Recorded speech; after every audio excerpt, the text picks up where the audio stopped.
Hey guys, what's up? Today we're going to be doing a video on Aegislash in the SSOU metagame. It's recently risen to prominence after falling down a bit after the release of DLC 1, and I figured I'd kind of go through the whole transformative arc of Aegislash in SSOU. So in the early days, people were like, oh crap, it's back, and yeah, it has lost some stats. If you didn't know between generation, the stance change, the forms of Aegislash, it definitely did lose a little bit of effectiveness. So we were like, okay, maybe it'll finally be fine in OU after being banned to Ubers in both Generation 6 and 7 decisively.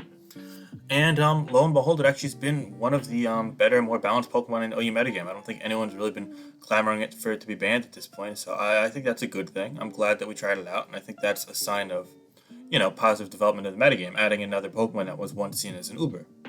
However, with time, it developed into a very different role, and this could arguably be due to the fact that, again, it does play a little differently with the different stats and all that. So, in the early days, people were using Choice Specs and Choice Band, and even Swords Dance Aegislash more and more and more. And that's because these either stat boosts or boosting items allowed for it to have a lot more breaking power, being able to 2KO things like Corviknight with a Choice Spec Shadow Ball, or 2KO common special walls that don't resist Ghost with Shadow Claw. And the list goes on, so on and so forth. And it made it a very effective breaker, especially with the Choice Spec set, with toxic things like Mandibuzz and Flash Cannon potentially to a Kyoto. You were forced to run fast Mandibuzz, and that was really the primary check, honestly. Things like physically defensive Tox Specs could be to a Kyoto by Shadow Ball, and Sword Stance was good on hyper offense, especially with Balloon. I prefer a bulkier leftover set in this current metagame, but yeah, anyway, that metagame developed, and then DLC 2 came along, and Pokemon like Urshifu and Libero Cinderace came out, which obviously both handle Aegislash quite nicely, and were, the best offensive Pokemon in the metagame. On top of that, Magearna was a competitive Steel type to it, X-Drill was surging in usage, and Mandibuzz was mad common in the early days of the metagame, so Aegislash completely disappeared from usage. It went from, being a top 10 to 15 Pokemon to being, barely hanging on to OU. In fact, at one point it even went down to UU via usage, which is crazy, and I believe it got banned from UU shortly thereafter, but then it rose back to prominence in OU, especially after we banned Cinderace, and Mandibuzz fell a little bit out of favor in favor of Corviknight, which can't really do a ton to Aegislash, so that helped Aegislash a ton. And now Aegislash is back and pretty much close to, if not full force, if you will.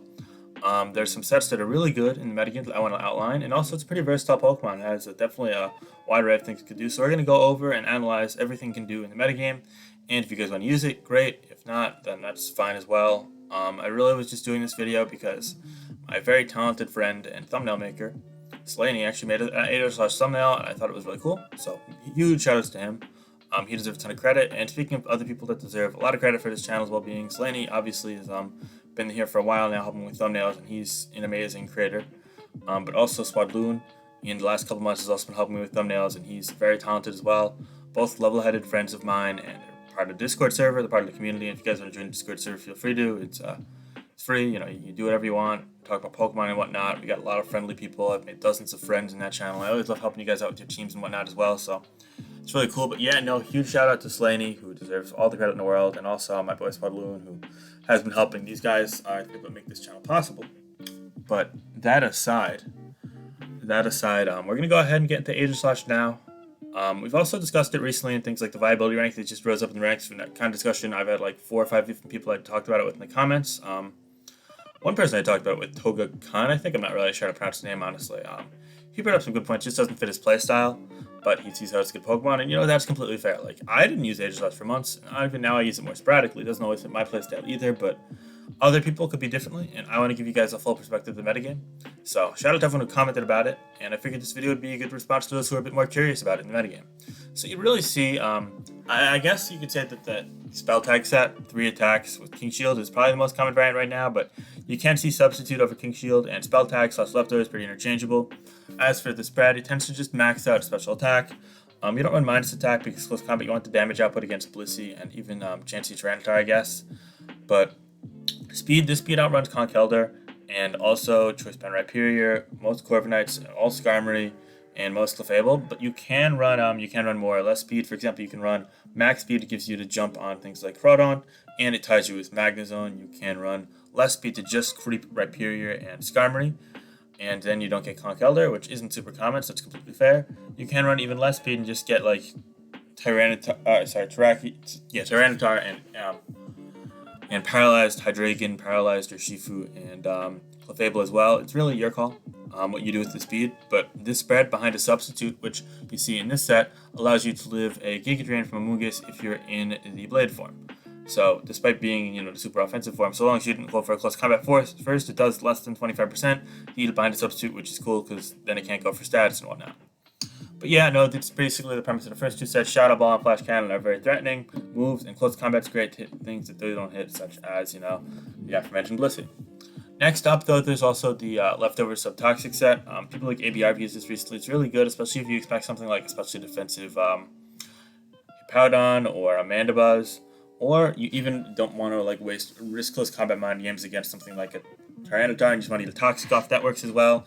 Similar spread, but you can go with a bulkier spread in this one. I personally would employ you to do so because really the 120, the goal of the 120 HP was to live the Amoonguss Giga Drain, and you can King Shield against Amoonguss if you need to, and they've been running Foul Play more and more often lately, so you can definitely kind of mix and match with the spread. It really depends on what you're doing, but also you don't have to run Minus Defense, which can help against things. For example, you might be able to live an extra Earthquake or what have you from there. So yeah, I think that goes a long way. You live like a couple knockoffs from Zeraora because the first one do like 55-ish, and the second one's gonna do less than that because you got no item, which is cool. And yeah, next up though, there's also a choice spec set, the classic choice spec set, which is very threatening. I mean, Shadow Ball can do it, you have things like Toxic specs and just a little chip, especially if it's for Powdon. Flash Cannon's gonna do a ton to Mandibuzz and a Powdon as well. Close combat, you still run that generally to Blissey. You can run Steel Beam though. Toxic is there. It's still nice for some mid-ground situations. Just don't flick it at the wrong time because it's a waste. And you can also run Steel Beam or Shadow Sneak if you really need to. It really depends. I find it to be just as good as the Subtoxic set personally. I think it's really strong, but it is a little bit more prediction reliant if you're facing the wrong matchup. So bear that in mind when you proceed. But yeah, no, Aegislash is still a really solid Pokemon in my eyes with choice specs. Next up, we have the Swords Dance variant. I really like this. I actually used it in a tournament game or two recently. I think it's solid. The big thing about it for me is that Corviknight can't touch it. And I actually like creeping so that you're slower than Corviknight. So if it goes for U-turn, you don't go for Swords Dance first and like, oh, it's a free Hydreigon, it's a free Urshifu or Volcarona to get the Revenge Kill. No. If you go slower, then they're scared of switching to those things potentially because you can go for a super effective move or a boosted stab attack, and they don't know your Swords Dance yet. So you get a Swords Dance up, and then they go to their wall, and then you can just set up all over their wall, whatever it might be, and that's cool. +4 Steak is able to Revenge Kill. A lot of Pokemon don't resist it, like, Volcarona and Zeraora got a chance to kill and whatnot. +2 Steak is able to kill Dragapult. Iron Head is great for Clefable. You're not doing too well against a Powdon here. You're not doing too well against Mandibuzz here. You're not doing too well against Toxapex here. But generally, it warrants a certain level of team support for that. But I'm really fond of this Aegislash set. And last but certainly not least, there's also Choice Band, which I'm not too fond of in the current metagame. I think it's seen much better days. It's not really able to break through a ton, but it can work. It can be really good at punishing Clefable, because a lot of Clefable, like, oh, I live it, and then I get like a +1 Flamethrower, Thunderbolt off, whatever it might be, because you have to, if it's a Calm Minder. But you're able to outrun and one-shot it with Choice Band Iron into yours, so it's a cool lure. And you're able to really punish specific special balls as well, which can go a long way. However, you don't have leftovers recovery, and you're very, very, very susceptible to burn, so you gotta be careful. But yeah, no, there's definitely some downside, but there's also a ton of upside. But yeah, no, I hope you guys understand. There's just a ton of versatility within the realm of Aegislash usage, and it's finally bounced back to a decent level of viability. So I wanted to make a nice little video, guys, on it in the current metagame, because I know you guys enjoyed the DLC 2 hype videos, and I'm definitely down to make more of those. But for now, I kind of wanted to dive into some more DLC 1 stuff, the current metagame that we're living in right now. Definitely let me know your thoughts on this, and have a great day. All right, guys. Peace out.